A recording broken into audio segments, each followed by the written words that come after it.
Overspeed test tayo ngayon ng ating generator engine Doosan man diesel guys. Kailangan nating testingin to.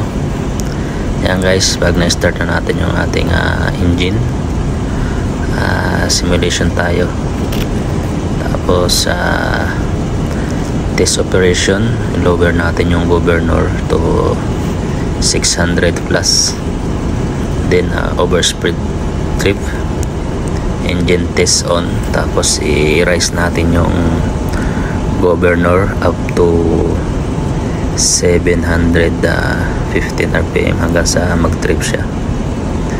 Ayan guys, pag na-reach na yung rpm na overspeed, magti-trip yung ating engine at stop siya. Ayan guys, stop natin yung kanyang alarma, overspeed.